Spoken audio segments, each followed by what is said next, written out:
দেশনায়ক তারেক রহমান মন্ত্রী 31 দফা রাষ্ট্রপতি মেরামতের 31 দফা আজকের এই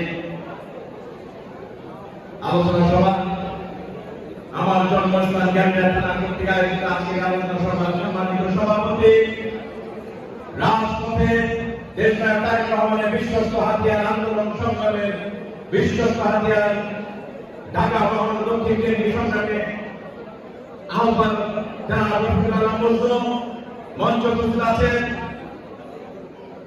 বাংলাদেশ জাতীয়তাবাদী দলের স্বরাষ্ট্র বিষয়ক সম্পাদক সাবেক ঢাকা মহানগর কেন্দ্রীয় নেতা কাজী আবুল বাশার, উপস্থিত আছেন জনতা মেয়র খ্যাত ইঞ্জিনিয়ার ইশরাক হোসেন, মঞ্চ উপস্থিত আছেন আজকের সঞ্চালক রাজপথের আরেক দেশনায়ক তারেক রহমানের বিশ্বস্ত হাতিয়ার তানভীর আহমেদ রবি সহ উপস্থিত ঢাকা মহানগর দক্ষিণ বিএনপি নেতৃবৃন্দ, অঙ্গ সংগঠনের নেতৃবৃন্দ, জাসাল ঢাকা মহানগর দক্ষিণ কেন্দ্রীয় নেতৃবৃন্দ, উপস্থিত ভাই ও বোনেরা, আসসালামু আলাইকুম।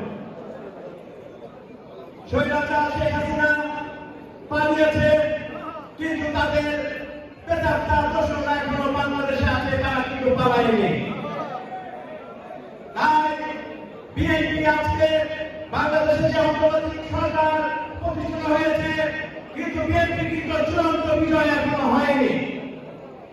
চূড়ান্ত বিজয় তখনই হবে যখন একটি নিরপেক্ষ নির্বাচনের মাধ্যমে বাংলাদেশে একটি গণতান্ত্রিক সরকার প্রতিষ্ঠিত হবে, যে নির্বাচনে বাংলাদেশের প্রতিটি মানুষ তার ভোটাধিকার নিশ্চিত করতে পারবে।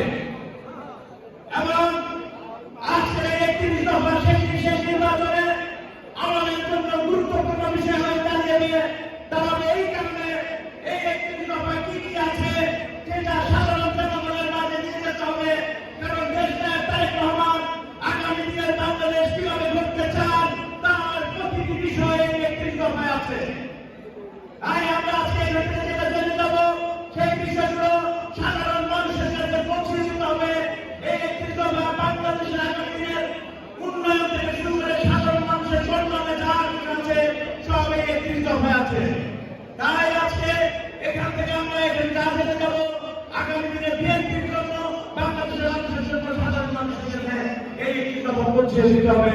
যখন বাংলাদেশে একটি সাধারণ নির্বাচন গণতান্ত্রিক সরকার প্রতিষ্ঠিত হবে, সেই বিএনপি চূড়ান্ত বিজয় হবে। এই আহ্বান জানিয়ে আমি আজকে আমার বক্তব্য শেষ করছি।